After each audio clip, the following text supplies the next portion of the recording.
ये मुंतकिल होंदे ने ते जनाब ये बड़ी अच्छी ते बड़ी सोहनी ते गर्म तबीयत दी वैजीटेबल होंदी है।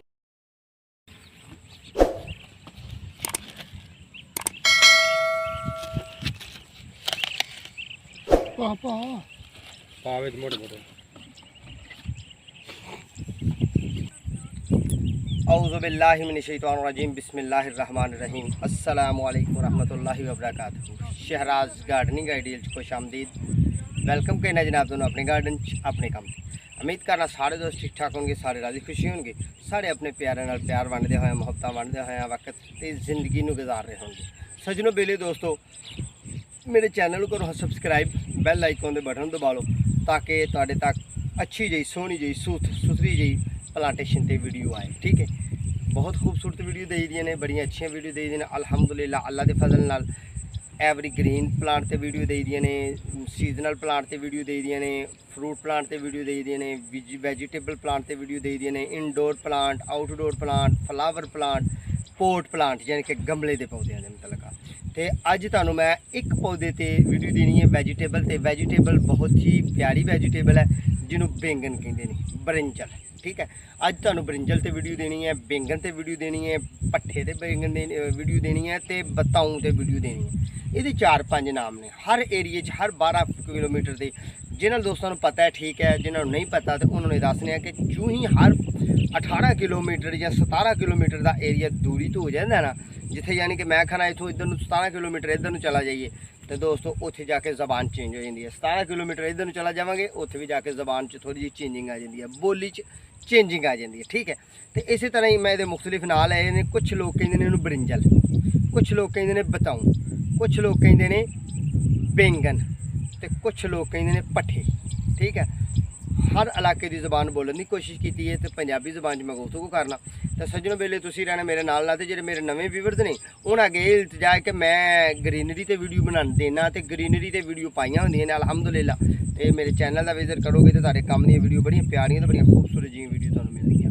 अज असीं तुहानूं ब्रिंजल ते वीडियो देनी है यानी कि बताऊं ते बैंगन ते बैंगन का प्लांट दोस्तों जो ना इनू लान लग्या एक इख्तियात है कि इनू फरवरी की 15 तरीक तो बाद लाना है।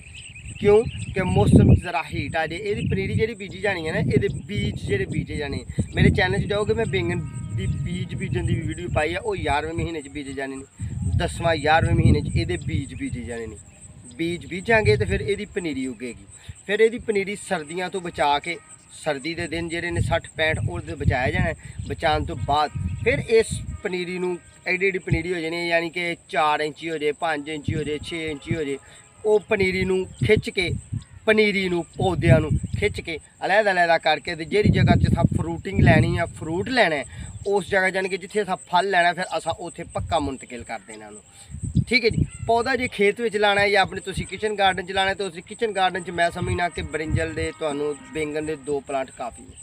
जिस तरह कि मैं किचन गार्डन दी भी तुहानूं वीडियो देना तो हफ्तावार जुमे के जुमे वीडियो अपलोड करी दी है। अलहमदुलिल्लाह मेरे अल्लाह का एहसान है कि 11 महीने तकरीबन हो गए, 11 ना होए होंगे तो 10 महीने हो गए होंगे कि मैं 10 महीने तो तुहाडे नाल गार्डन किचन गार्डन दी वीडियो दे रहा। उस तो पहला मैं तुहानूं जनाब मिक्स वीडियो देना था तो हुण जुमे के जुमे भी दे दी। उस तो अलावा डेली भी वीडियो दे दी। अज तुहानूं ब्रिंजल की वीडियो देनी है तो जनाब ये गल करनी है कि ये पनीरी फलाव दिन बीजी जाती है यानी कि पनीरी 10वें 11वें महीने बीज बीजी जाती है। वो बीज उग के पौधे तैयार हो जाएंगे तो वो फिर पनीरी उन्होंने असीं कहने हैं छोटे नन्हे पौधे। और नन्हे पौधों की शिफ्टिंग जो अस करनी है 15 फरवरी तो बाद करनी है। क्यों कि ठंडक च नहीं करनी, ठंडक च पौधा मर जाना। 15 फरवरी तो बाद करन तो बाद फिर उस पौधे को असीं 30 दिन तक कोई चीज़ नहीं देनी यानी कि सिर्फ पानी देना। वो जड़ लगे पौधा प्लांटेशन यानी कि नवियां कौंपलां कटे, नवियां कौंपलां करने बाद उस तो बाद फिर असीं उन्होंने रूड़ी भल वगैरह देनी है, दे के तो फिर वो कोल फ्रूट का अमल शुरू होना है। दोस्तों ये पौधा जो एवरी ग्रीन होंदा है, सिर्फ ठंडक तो बच जाए तो बड़ा ही प्यारा होंदा। आओ जी हुण इहदी तुहानूं गल करके विखाइए तो इहदी तुहानूं जसामत विखाइए तो इहदे तुहानूं मामला दिखाइए। माशाअल्लाह अलहमदुलिल्लाह देखो ना कितना खूबसूरत कितना प्यारा तो कितना सोहना तो कितना हसीन जनाब ब्रिंजल लगा। तो एक नहीं लगा, ए देखो ना भरिया होया पौधा, भरिया होया पौधा है।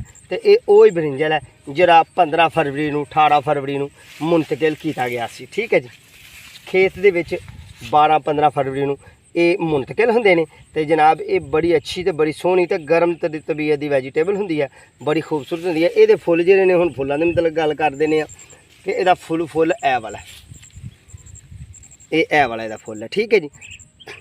ਛੋਟਾ ਫਰੂਟ ਦਾ ਅਮਲ ਜਿਹੜਾ ਉਹ ਇਹ ਵਾਲਾ, ਛੋਟਾ ਫਰੂਟ ਇਹਦਾ ਇਹ ਹੈ, ਥੋੜਾ ਵੱਡਾ ਫਰੂਟ ਜਿਹੜਾ ਉਹ ਇਹ ਹੈ, ਉਸ ਤੋਂ ਵੱਡਾ ਫਰੂਟ ਇਹ ਹੈ, ਉਸ ਤੋਂ ਵੱਡਾ ਫਰੂਟ ਇਹ ਹੈ ਤੇ ਸਭ ਤੋਂ ਵੱਡਾ ਜਿਹੜਾ ਫਰੂਟ ਇਹ ਹੈ ਤੇ ਇਸ ਤੋਂ ਵੱਡਾ ਵੀ ਫਰੂਟ ਤੁਹਾਨੂੰ ਵਿਖਾ ਦਿੰਦੇ ਆ। ਤੁਸੀਂ ਰਹਿਣਾ ਸਾਡੇ ਨਾਲ ਤੇ ਇਨਸ਼ਾਅੱਲਾ ਤੁਹਾਨੂੰ ਸੋਹਣੇ ਸੁਥਰੇ ਮਾਮਲਾਤ ਕਰਕੇ ਵਿਖਾਵਾਂਗੇ। ਜਿਸ ਤਰ੍ਹਾਂ ਕਿ ਇਹ ਵੇਖੋ ਨਾ ਕਿੱਡਾ ਵੱਡਾ ਮਾਸ਼ਾਅੱਲਾ ਅਲਹਮਦੁਲਿਲਾ, ਕਿਹੜੇ ਵੱਡੇ ਲੱਗੇ ਨੇ, ਠੀਕ ਹੈ। ਇਹ ਪੌਦਿਆਂ ਦੀ ਉਮਰ ਦੋਸਤੋ ਇਸ ਤਰ੍ਹਾਂ ਹੀ ਹੈ ਕਿ ਫਰਵਰੀ ਤੋਂ ਲੈ ਕੇ ਹੁਣ ਚੱਲਣ ਡਿਆ ਜਨਾਬ ਜੂਨ, ਠੀਕ ਹੈ ਜੀ। ਜੂਨ ਦਾ ਜਿਹੜੇ ਨੇ ਤਕਰੀਬਨ ਆਖਰੀ ਦਿਨ ਚੱਲਣ ਦੇ, ਜੁਲਾਈ ਸ਼ੁਰੂ ਹੋਣ ਵਾਲਾ, ਜੁਲਾਈ ਸ਼ੁਰੂ ਹੋ ਗਿਆ, ਹੋਣ ਵਾਲਾ ਨਹੀਂ ਜੁਲਾਈ ਸ਼ੁਰੂ ਹੋ ਗਿਆ, ਠੀਕ ਹੈ। ਫਰਵਰੀ, ਮਾਰਚ, ਅਪ੍ਰੈਲ, ਮਈ, ਜੂਨ, ਜੁਲਾਈ 5 ਮਹੀਨੇ ਹੋ ਗਏ ਨੇ ਇਹਨਾਂ ਨੂੰ ਲੱਗਿਆ ਹੋਇਆ ਪੌਦਿਆਂ ਨੂੰ ਤੇ ਇਹਨਾਂ ਦਾ ਫਰੂਟ ਦਾ ਅਮਲ ਸ਼ੁਰੂ ਹੋਇਆ ਤਕਰੀਬਨ 45 ਦਿਨ ਹੋ ਗਏ ਨੇ, ਯਾਨੀ ਕਿ ਸਵਾ ਮਹੀਨਾ 1.5 ਮਹੀਨਾ ਇਹਨਾਂ ਨੂੰ ਹੋ ਗਿਆ ਫਰੂਟ ਦਿੰਦਿਆਂ। ਹੁਣ ਇਹਨਾਂ ਪੌਦਿਆਂ ਦੀ ਹਾਈਟ ਕਿੱਡੀ ਹੋ ਜਾਂਦੀ ਹੈ? ਇਹਨਾਂ ਪੌਦਿਆਂ ਦੀ ਹਾਈਟ ਦੋਸਤੋ ਮੈਂ ਵੇਖੀ ਹੈ ਕਿ ਜਿਹੜੀ 4 ਫੁੱਟ ਹੋ ਜਾਂਦੀ ਹੈ, 4 ਫੁੱਟ ਹਾਈਟ ਹੋ ਜਾਂਦੀ ਹੈ। ਤੇ ਪੌਦਾ ਜੇ ਆਪਣੇ ਕਿਚਨ ਗਾਰਡਨ 'ਚ ਤੁਸੀਂ ਬਰਿੰਜਲ ਦਾ ਲਾਓ, ਆਓ ਮੈਂ ਫਿਰ ਵਿਖਾਣਾ ਤੁਹਾਨੂੰ। ਜੇ ਤੁਸੀਂ ਆਪਣੇ ਕਿਚਨ ਗਾਰਡਨ ਦੇ ਵਿੱਚ ਇਹਦਾ ਬਰਿੰਜਲ ਦਾ ਪੌਦਾ ਲਾਓ ਤੇ ਇਹ ਪੌਦਾ ਤੁਸੀਂ ਤਕਰੀਬਨ ਛੋਟੇ ਗਮਲੇ 'ਚ ਛੋਟੇ ਪੋਟ 'ਚ ਨਹੀਂ ਲਾਣਾ। ਇਹ ਮੱਟੀ ਥੋੜੀ ਲੱਗੀ ਹੈ ਨਾ, ਰਾਤੀ ਬਾਰਿਸ਼ ਸਾਡੇ ਪਈ ਹੈ ਤੇ ਤਾਂ ਵਾਸਤੇ ਇਹਨੂੰ ਫੰਡ ਲੱਗ ਕੇ ਤਾਂ ਮੱਟੀ ਲੱਗੀ ਹੈ। ਜੂੰ ਹੀ ਤੁਹਾਡੇ ਤੱਕ ਪਹੁੰਚਦੇ ਨੇ ਲਿਸ਼ਕਦੇ ਮਿਸ਼ਕਦੇ, ਉਹ ਇਸ ਵਜ੍ਹਾ ਤੋਂ ਲਿਸ਼ਕਦੇ ਮਿਸ਼ਕਦੇ ਪਹੁੰਚਦੇ ਨੇ ਕਿ ਇਹਨਾਂ ਨੂੰ ਜਨਾਬ ਅੱਛੇ ਤਰੀਕੇ ਨਾਲ ਵਾਸ਼ ਕੀਤਾ ਜਾਂਦਾ। ਥੋੜ੍ਹਾ ਜਿਹਾ ਵਿੱਚ ਦੇਸੀ ਤੇਲ, ਸਰੋਂ ਦਾ ਤੇਲ ਪਾ ਦਿੰਦੇ ਨੇ, ਸਰਸੋਂ ਦਾ ਤੇਲ ਜਿਹਨੂੰ ਕਹਿੰਦੇ ਉਹ ਪਾਉਂਦੇ ਨੇ ਤੇ ਪਾ ਕੇ ਜਨਾਬ ਅੱਛੇ ਤਰੀਕੇ ਨਾਲ ਇਹਨੂੰ ਨਾ ਸੂਤੀ ਕੱਪੜੇ ਨਾਲ ਥੋੜ੍ਹਾ ਜਿਹਾ ਸਫਾਈ ਕਰ ਦਿੰਦੇ ਨੇ। ਸਫਾਈ ਕਰਕੇ ਜਨਾਬ ਫਿਰ ਤੁਹਾਡੇ ਤੱਕ ਚਮਕਾ ਮਾਰਦੇ ਬਰਿੰਜਲ ਪਹੁੰਚਦੇ ਨੇ ਤੇ ਤੁਸੀਂ ਬੜੇ ਖੁਸ਼ ਹੋ ਕੇ ਲੈਂਦੇ ਹੋ। ਤੇ ਜੇ ਤੁਸੀਂ ਆਪਣੇ ਘਰ ਵਿੱਚ ਗਾਰਡਨ ਦਾ ਸ਼ੌਕ ਰੱਖਦੇ ਹੋ ਤੇ ਇੱਥੋਂ 2 ਪਲਾਂਟ ਹੁਣ ਤੇ ਨਹੀਂ, ਹੁਣ ਜੇ ਮਿਲ ਜਾਣ ਤਾਂ ਬੜੀ ਅੱਛੀ ਬਾਤ ਹੈ, ਕਿਉਂਕਿ ਹੁਣ ਦੇ ਵੀ ਚੱਲੇ ਹੋਏ ਦੋਸਤੋ। ਜਿਸ ਤਰ੍ਹਾਂ ਕਿ ਇਹ ਹੁਣ ਚੱਲਣ ਡਿਆ ਵੈ ਸਾਡਾ 7ਵਾਂ ਮਹੀਨਾ ਸ਼ੁਰੂ ਹੋਇਆ, 7ਵਾਂ ਮਹੀਨਾ, 8ਵਾਂ ਮਹੀਨਾ, 9ਵਾਂ, 10ਵਾਂ, 11ਵੇਂ ਮਹੀਨੇ ਤੱਕ ਇਹਨਾਂ ਨੇ ਫਰੂਟ ਦਾ ਅਮਲ ਦੇਣਾ। 12ਵਾਂ ਤੇ ਪਹਿਲਾ ਮਹੀਨਾ ਜੇ ਇਹਦੇ ਉੱਤੇ ਸ਼ਾਪਰ ਦੇ ਦਈਏ, ਜਦ ਕਿ ਇਹਦੇ 'ਤੇ ਸ਼ਾਪਰ ਦੇ ਦਈਏ, ਸ਼ਾਪਰ ਇਹਦੇ ਗ੍ਰੀਨ ਹਾਊਸ ਜਿਹਨੂੰ ਕਹਿੰਦੇ ਨੇ, ਯਾਨੀ ਕਿ ਇਹਨੂੰ ਬਾਹਰ ਦੀ ਹੀਟ ਠੰਡ ਨਾ ਲੱਗੇ ਤੇ ਅੰਦਰ ਟੈਂਪਰੇਚਰ ਪੂਰਾ ਰਹੇ ਤਾਂ ਫਿਰ ਤੇ ਇਹ ਸਰਦੀ 'ਚ ਵੀ ਫਰੂਟ ਦੇਗਾ। ਤੇ ਜੇ ਇਹਨੂੰ ਬਾਹਰ ਦੀ ਤੋਂ ਠੰਡਕ ਇਹਨੂੰ ਪੈ ਜਾਏਗੀ ਤੇ ਫਿਰ ਇਹਦੇ ਪੱਤੇ ਝੜ ਜਾਣਗੇ, ਫਰੂਟ ਦਾ ਅਮਲ ਠਹਿਰ ਜਾਏਗਾ ਤੇ ਇਹੋ ਹੀ ਪੌਦਾ ਕੱਟਿਆ ਜਾਏ ਤੇ ਫਿਰ ਜਨਾਬ ਅੱਗੋਂ ਪਲਾਂਟ ਫੁੱਲ ਦੇ। ਸਰਦੀ 'ਚ ਇਹਦਾ ਫਰੂਟ ਘੱਟ ਜਾਂਦਾ ਤੇ ਗਰਮੀ 'ਚ ਬਹੁਤ ਜ਼ਿਆਦਾ ਫਰੂਟ ਦਿੰਦਾ, ਠੀਕ ਹੈ। ਤੇ ਜੇ ਤੁਸੀਂ ਮਜ਼ੀਦ ਮਾਲੂਮਾਤ ਲੈਣੀ ਹੈ ਇਹਦੇ ਬੀਜ ਲਾਉਣ ਦੀ, ਇਹਦੇ ਪੌਦੇ ਨੂੰ ਲਾਉਣ ਦੀ, ਤੇ ਮੇਰੇ ਚੈਨਲ 'ਚ ਜਾਓਗੇ ਤੇ ਮੈਂ 2 ਤੋਂ 3 ਵੀਡੀਓ ਬਰਿੰਜਲ ਤੇ ਪਾਈਆਂ ਨੇ। ਹੁਣ ਤਿਆਰ ਤੁਹਾਨੂੰ ਵਿਖਾਣੇ ਸਨ, ਤਿਆਰ ਬੈਂਗਣ ਵਿਖਾਣੇ ਸਨ ਤੇ ਤਿਆਰ ਤੁਹਾਨੂੰ ਵਿਖਾ ਦਿੱਤੇ ਨੇ, ਠੀਕ ਹੈ ਦੋਸਤੋ। ਬੇਲੀਓ ਸਾਡੇ ਚੈਨਲ ਕਰੋ ਸਬਸਕ੍ਰਾਈਬ, ਬੈਲ ਆਈਕਨ ਦੇ ਬਟਨ ਦਬਾਉਣਾ, ਦੋਸਤਾਂ ਨਾਲ ਸ਼ੇਅਰ ਕਰਨਾ, ਅਗਲੀ ਵੀਡੀਓ ਦਾ ਇੰਤਜ਼ਾਰ ਕਰਨਾ ਤੇ ਆਪਣੇ ਤੇ ਆਪਣੇ ਪਿਆਰ ਦਾ ਖਿਆਲ ਰੱਖਣਾ। ਤੇ ਜਿਹੜੇ ਨਵੇਂ ਵੀਵਰਸ ਨੇ ਮੇਰੇ ਚੈਨਲ 'ਚ ਜਾਣਗੇ ਤੇ ਇਨਸ਼ਾਅੱਲਾ ਵੈਜੀਟੇਬਲ ਪਲਾਂਟ ਤੇ, ਫਰੂਟ ਪਲਾਂਟ ਤੇ, ਛਾਂ ਵਾਲੇ ਪੌਦਿਆਂ ਤੇ, ਇਨਡੋਰ ਪਲਾਂਟ ਤੇ, ਆਊਟਡੋਰ ਪਲਾਂਟ ਤੇ, ਫੁੱਲਾਂ ਵਾਲੇ ਪੌਦਿਆਂ ਤੇ ਮੈਂ ਪੌਦਿਆਂ ਦੇ ਵੀਡੀਓ ਅਲਹਮਦੁਲਿਲਾ ਦੇਣਾ ਅੱਲਾ ਦੇ ਫਜ਼ਲ ਨਾਲ, ਮਾਲਕ ਸੋਨੇ ਦੀਆਂ ਰਹਿਮਤਾਂ ਨਾਲ। ਲਓ ਫਿਰ ਆਪਣੀ ਮੇਜ਼ਬਾਨ ਨੂੰ ਦਿਓ ਇਜਾਜ਼ਤ, ਆਪਣਾ ਤੇ ਆਪਣੇ ਪਿਆਰਾਂ ਦਾ ਖਿਆਲ ਰੱਖਿਓ, ਚੈਨਲ ਸਾਡੇ ਨੂੰ ਸਬਸਕ੍ਰਾਈਬ ਕਰਿਓ। ਅੱਲਾ ਨੇ ਕੇ ਬਾਨ।